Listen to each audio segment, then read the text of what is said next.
Okay, I understand how this movie wanted to be very original when it came to the cultural relevance, but then when you really dig deep into this movie, you're like, I see that movie, I see that movie, I see that movie, and none of it was really that scary.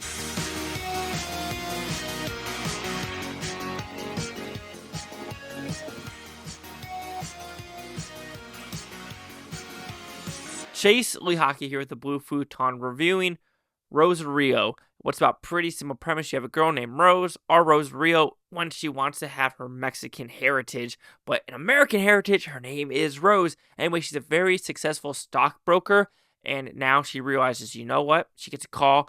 Her grandma is dead. She has to go to the apartment complex, and you know what? While she's there, she realizes something is off with possessions, curses, next door neighbors, and what is actually going to happen. So, did I like this film? No, I did not. I thought it was boring, not scary, and it borrowed so much from other films that I was just like, yeah, I see you're trying, but not really. Okay, when it comes to the positives, though, there's two main positives. The main girl actress, she does a pretty damn good job. I'm not going to be able to say her name. Emeraude Toubia. I'm saying her name wrong. Whatever. She does a pretty good job. And some of the practical effects of like hands coming out of mouths and just maggots and bugs and things like that. And this weird, like you call it Pirates of the Caribbean, weird slimy creature coming out of the water, even though it doesn't seem like it's coming out of water, but it's like watery and gross. Yeah, pretty good special effects there. Everything else there, it was like the apartment truly looked like the apartment from Evil Dead Rises. There was just so many tropes from other horror movies about things moving in the back, things not moving in the back, and timelines themselves just don't make freaking sense. And what they want to try to do with like coming to America and make the American dream, and because I gotta be from America, I gotta try to act American, have a Rose name, but no, my culture, so I gotta go back to my Mexican name and randomly speak Spanish perfectly out of nowhere. Okay, so that's my struggle, right? So little rant in 3, 2, 1. I've lived in multiple countries around the world: Portugal, Niger, things like that. Visited Morocco, visited Estonia, Russia, Finland, Sweden. I'm not trying to like brag. Germany, things like that. Uh, France. I try to learn as much as their culture. I try to learn as much as their language out of respect. The only time I truly fail was in Austria when I went to go see Alita in 3D. I tried to say it in movie terms, but I didn't know what language she was, if it was going to be German or English or something else. So I just said it in English. She spoke perfectly English. So thank you for that, movie lady. But I try, right? And this movie kind of goes that way where it's like, okay, you're in America, try it. But at the very end, she's like, oh, my culture. Even though I don't know Spanish, and there was a joke in the middle of the movie where it's like, oh, great, it's all in Spanish. But then 6 months later, she speaks in Spanish, doing anything like Spanish-wise. And sure, I understand, appreciate your culture. And it's not like, this is not like hitting your nose on the head. And she does it in her own time, which is cool. I'm fine with that. But at the same time, too, it's like, you came to America for a reason. I'm going to another country. Like, if I'm going to move to Japan for a reason, I'm going to learn the culture of Japan. And if it's making my goal to live in Japan, learn the language, learn everything, and learn their way of life. And it's kind of crazy that we're seeing all these horrible streamers go to Japan and Korea and absolutely just making it like a shit sandwich of the country. It's like, grow up.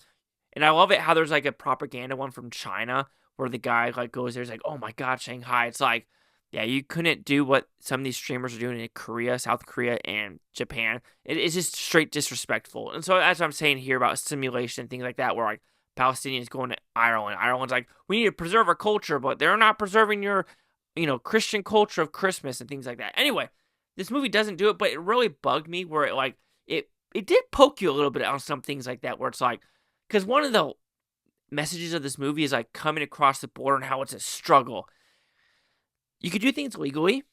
I know it's probably longer, but at a point where it's like, yeah, that's all I'm going to say. This is where I struggle with illegal immigration and legal immigration, where it's like these people that are trying so hard for years to do it legally. And then when the Afghanistan migrants came over, they're in the camps in New Jersey and New Mexico. And one day there's 10,000 of them. And the next day the State Department's like, skedaddle. Go in America when you're not being vetted. That really pisses me off. And I know this is not about the movie. Guilty, guilty, guilty. So let's go back to the movie about this. Well, it is about the movie because there is a plot point in this movie where it's like, oh, look how hard it is to get across the border for the mother character. Sure. But again, there's always a legal path. So when this movie tries to be scary, it's not. And also, where is this room, right?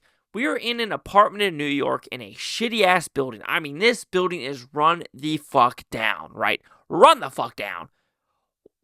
But you open this door and there's like an extra apartment, and no one knows anything about it. Like, seriously? Like, and there's like a mine shaft or an old elevator shaft.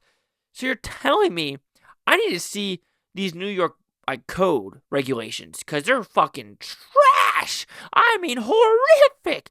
Like, if anyone is living in this building and they're paying rent, get the fuck out. Yes, the rent might be super cheap, but this is like some moldy asbestos. Like, you're gonna die of cancer, stage 4 colon, testicular, ovarian, fallopian, lung, brain, tumor, cancer in this building. Get the fuck out. And you're like, I can't afford it. Then you move to a different state where you can't afford shit. You know what I mean? All right.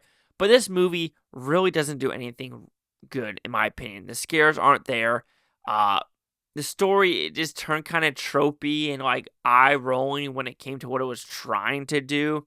And sure, I know it wants to appreciate the culture of Mexico and things like that, of what they're trying to do with these Pablo or Palo something, or Palo, Palo things, but it just didn't work for me. The scares weren't there. The horror wasn't there. Sure, the girl actor was good, and some of the special effects of his practical effects were there, but the editing was piss poor also, where it's like the girl enters the room, right? And you know the bed's right here, and the next scene is her getting dragged from the bed. It's like, you were just at the doorway. How did you get from there to there so quick? So just sloppy editing as well. And it's a rush job movie with, it just wasn't for me. Rosario will receive a 1.5 out of 5 Futon. So he goes at 30%. We'll see the Critics News scores gave this one. Critics a 67%. No critic consensus, but the audience score looking down, 0.5 out of 5. 1.5 out of 5. 1 out of 5. 1.5 out of 5. 0.5 out of 5. So I'm not the only one, but the critics are giving it 3 out of 4s, 3 out of 5s, 3 out of 5s, 3 out of 5s, 8 out of 10. So, yeah, like I said, it tries to be like an Evil Dead light and fails on all levels. 30, 67. Chase out here with the Blue Futon. Like, comment, subscribe. One of these Futon Topia. You Blue Tony. Thank you for watching. Have a great day. I'll watch this tape tomorrow, a week for a month. If you're not, I'll just go freaking one of you. And yeah. And also, I thought it had something to do with the rosary. It doesn't. It's just the name of the girl.